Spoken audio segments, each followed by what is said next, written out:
രാജേട്ടാ എത്രത്തോളം എക്സൈറ്റഡ് ആണ്? കുറെ കാലത്തിന് ശേഷമാണല്ലോ ഒരു ഹ്യൂമർ ട്രാക്കിലേക്ക് തിരിച്ചു വന്നത്. ഹ്യൂമർ എന്നുള്ളതിനേക്കാൾ ഒരു നല്ല തിരക്കഥ ഒരു നല്ല രീതിയിൽ ചിത്രീകരിക്കപ്പെട്ട ഒരു സിനിമയുടെ ഭാഗമാവുക എന്ന് പറയുന്നത് തന്നെയാണ് എക്സൈറ്റ്മെന്റ്. അതിപ്പോൾ ഹ്യൂമർ എന്നുള്ളതിനേക്കാൾ ഏത് സിനിമയും നമ്മൾ മനസ്സിൽ കണ്ട പോലെയോ അല്ലെങ്കിൽ അതിനേക്കാൾ ഭംഗിയായിട്ടോ ആ സിനിമ അതിൻ്റെ ഒരു ഫൈനൽ പ്രോഡക്റ്റിലേക്ക് എത്തുന്നു എന്ന് പറയുമ്പോൾ ഒരു നടനായിട്ടും നിർമ്മാതാവായിട്ടും വലിയ സന്തോഷം തരുന്ന എക്സൈറ്റ്മെന്റ് തരുന്ന കാര്യം തന്നെയാണ്. പിന്നെ ഓഫ് കോഴ്സ് എല്ലാ സിനിമകൾക്കും ഒരു യാത്രയുണ്ടല്ലോ. അപ്പൊ ഈ സിനിമയുടെ യാത്ര ആലോചിക്കുമ്പോൾ എനിക്ക് തോന്നുന്നു എല്ലാം നല്ലതിനായിരിക്കാം. കാരണം ദീപു ഈ തിരക്കഥ എന്നോട് വന്ന് പറഞ്ഞപ്പോൾ എനിക്കറിയില്ല, വിപിനെന്ന് ആദ്യത്തെ മുത്തുതോ ചെയ്തിരുന്നു ആ സമയത്ത്. അപ്പം ഒരു സിനിമയൊക്കെ ചെയ്തു നിൽക്കുന്ന ഒരു സംവിധായകനാണ്. പിന്നെ ജയ ജയ ജയ ഹി റിലീസ് ആവുന്നു. വിപിന്റെ ഫിലിം മേക്കിങ്ങിന് ഒരു ഭയങ്കര ഒരു ഫാൻ ഫോളോയിങ് ഉണ്ടാകുന്നു. അങ്ങനെ ദീപു പറഞ്ഞ് എനിക്ക് ഇഷ്ടപ്പെട്ട ഒരു തിരക്കഥ വിപിന്റെ അടുത്ത് എത്തുന്നു. ആ കാലയളവ് കൊണ്ട് ബേസിൽ ഒരു വളരെ പോപ്പുലർ സ്റ്റാർ ആകുന്നു, ഫാമിലി സ്റ്റാർ ആകുന്നു.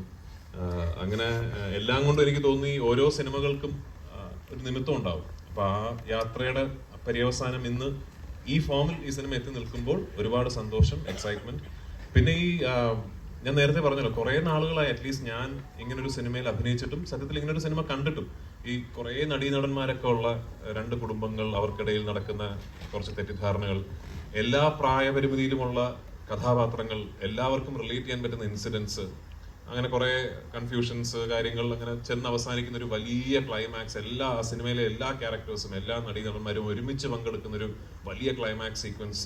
അപ്പൊ അത്തരം ഒരു സിനിമ ഞാൻ മിസ് ചെയ്യുന്നുണ്ട് മലയാളത്തിൽ. അപ്പൊ അത് പ്രേക്ഷകർ മിസ് ചെയ്യുന്നുണ്ടാവുമെന്ന ശുഭപ്രതീക്ഷയിലാണ് ഞങ്ങളുടെയൊക്കെ എക്സൈറ്റ്മെന്റ്. അപ്പൊ 16-ാം തീയതി പ്രേക്ഷകർ വിധി എഴുതട്ടെ. അത് ആനന്ദിനെ ആര് കാണുന്നു എന്നനുസരിച്ചിരിക്കും. മോൻ കണ്ടാൽ ചിലപ്പോൾ സൈക്കോയായിട്ട് തോന്നിയേക്കാം. ഈ ബേസിൽ ഇപ്പം എന്താണ് റീസെന്റ് ഇപ്പൊ ഒരു ഡയറക്ടർ എന്ന നിലയിൽ ഒരുപാട് അച്ചീവ്മെന്റ്സ് കാര്യങ്ങളൊക്കെ അതിന് ശേഷം ഈ നേരത്തെ പറഞ്ഞ പോലെ ഒരു ഫാമിലി സ്റ്റാർ എന്ന നിലയിൽ ഇപ്പം മലയാളത്തിൽ നിൽക്കുകയാണ്. പൃഥ്വിരാജിനെ പോലെ ഒരു ആക്ടറിന്റെ കൂടെ അഭിനയിച്ചത് കരിയറിൽ ഒരു അച്ചീവ്മെന്റ് ആയിട്ട് കരുതണം.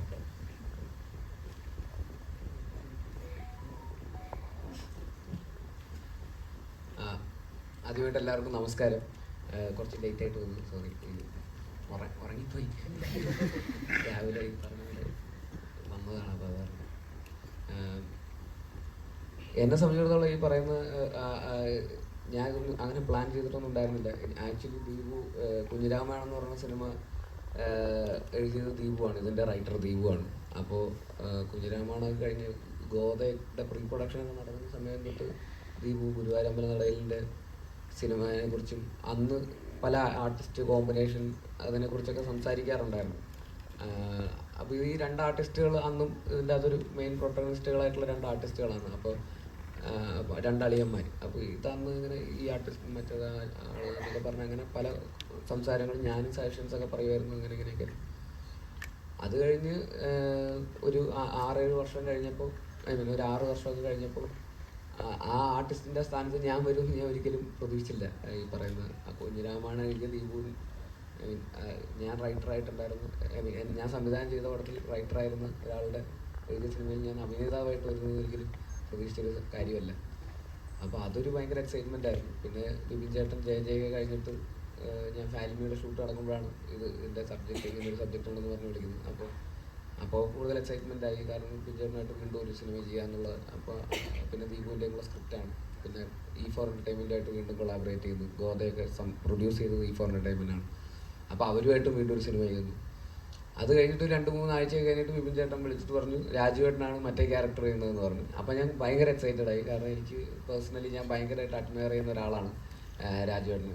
അദ്ദേഹത്തിൻ്റെ ഓൺ സ്ക്രീനും ഓഫ് സ്ക്രീനും ഒക്കെ ആയിട്ടും പല രീതിയിലുള്ള as an actor, as A director, as A producer, as A distributor, ഇതെങ്ങനെ സാധിക്കുന്നു എന്നുള്ളതാണ് ഞാൻ ഇങ്ങനെ എപ്പോഴും അത് ഞാൻ ഇതിൻ്റെ സെറ്റിലൊക്കെ വരുമ്പോൾ ഞാൻ ഇങ്ങനെ ചോദിച്ച് മനസ്സിലാക്കാൻ ശ്രമിക്കാറുണ്ട്.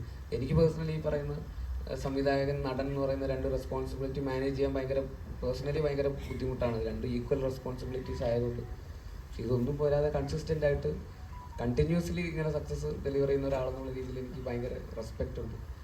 അപ്പോൾ അദ്ദേഹത്തിൻ്റെ കൂടെ ഒരു സിനിമയിൽ ഇങ്ങനെ ഒരു പ്രൊട്ടഗണിസ്റ്റായിട്ട് ഉള്ളൊരു റോള്, അങ്ങനെ ഈക്വലി ഇമ്പോർട്ടൻ്റ് ആയിട്ടുള്ള ഒരു റോള് ചെയ്യാൻ പറ്റുക എന്ന് പറയുന്നത് ഭയങ്കര എന്താ പറയുക, ഭയങ്കര അഭിമാനം തോന്നിയ ഒരു കാര്യം തന്നെയായിരുന്നു. അപ്പോൾ അതിന് ഒരുപാട് സന്തോഷം. ഇങ്ങനൊരു വേദിയിൽ അവസാനം എല്ലാവരും കൂടി ഇങ്ങനെ ഇരിക്കുന്നു, ഒരുമിച്ചിരിക്കുന്നു. 16-ാം തീയതി റിലീസാവുന്നു. എല്ലാവരും കണ്ടിട്ട് അഭിപ്രായങ്ങൾ അറിയിക്കുക. Thank you.